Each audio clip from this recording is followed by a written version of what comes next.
नमस्ते दोस्तों। आज हम एक ऐसे कानून के बारे में बात करने जा रहे हैं जो सुनने में थोड़ा बोरिंग लग सकता है, लेकिन भारत में कानून कैसे काम करते हैं ये समझने के लिए बहुत जरूरी है। जी हाँ, बात हो रही है इंडियन कस्टम्स एक्ट 1962 के सेक्शन 1 की। चलिए इसे समझते हैं। इस एक्ट का सेक्शन 1 भले ही आसान लगे, लेकिन ये पूरे कानून की नींव रखता है। ये 3 खास बातों से डील करता है: शॉर्ट, टाइटल, एक्सटेंट और एक्ट का लागू होना। तो इन सब का मतलब क्या है, आओ एक एक करके समझते हैं।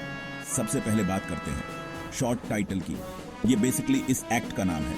सेक्शन 1 के हिसाब से इस कानून को आधिकारिक तौर पर द कस्टम्स एक्ट 1962 के नाम से जाना जाता है। बिल्कुल सीधी सादी बात है ना? ये टाइटल लीगल डॉक्यूमेंट्स और डिस्कशंस में एक्ट को पहचानने में मदद करता है। ये एक तरह से न्यूबॉर्न बेबी को नाम देने जैसा है। ये एक्ट को उसकी पहचान देता है। अब बात करते हैं एक्सटेंट की। ये बात बहुत जरूरी है क्योंकि ये बताती है कि ये कानून कहाँ लागू होता है। और कस्टम्स एक्ट 1962 के लिए ये पूरे भारत में लागू होता है। चाहे आप मुंबई की भीड़ भाड़ वाली गलियों में हों या अरुणाचल प्रदेश के खूबसूरत नज़ारों में, ये कानून पूरे देश में कस्टम्स रेगुलेशंस को संभालता है। ये एक रूपता सुनिश्चित करती है कि आप भारत में कहीं भी हों, ट्रेड और कस्टम्स के नियम एक जैसे ही रहें। आखिर में हमारे पास है एक्ट के लागू होने की बात। ये हमें बताती है कि ये कानून कब से लागू होता है।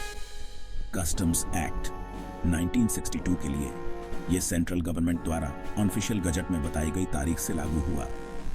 ये सिर्फ कोई तारीख नहीं है, ये वो पल है जिससे एक्ट के अंदर के सारे रूल्स और रेगुलेशंस उन एक्शंस और ट्रांजैक्शंस को संभालने लगते हैं जिनके बारे में एक्ट में बताया गया है। ये एक तरह से किसी रेस का ऑफिशियल स्टार्ट लाइन है। तो संक्षेप में, सेक्शन 1 में भले ही वो पेचीदा लीगल डिटेल्स या मुश्किल रेगुलेटरी फ्रेमवर्क्स ना हो जो बाद के सेक्शंस में हैं, लेकिन ये बहुत जरूरी है। ये स्टेज तैयार करता है। एक्ट का नाम, उसका लागू होने का दायरा और उसकी लागू होने की तारीख बताता है। इस बुनियादी जानकारी के बिना बाकी एक्ट को समझना उतना ही मुश्किल है जितना बिना बॉक्स पर पिक्चर देखे पजल को पूरा करना। इन बेसिक बातों को समझना बहुत जरूरी है ये जानने के लिए कि कानून कैसे काम करते हैं और लागू होते हैं। सिर्फ भारत में ही नहीं, बल्कि हर जगह कानून सिर्फ रूल्स से ज्यादा है। ये वो स्ट्रक्चर्ड तरीके हैं जिनसे समाज खुद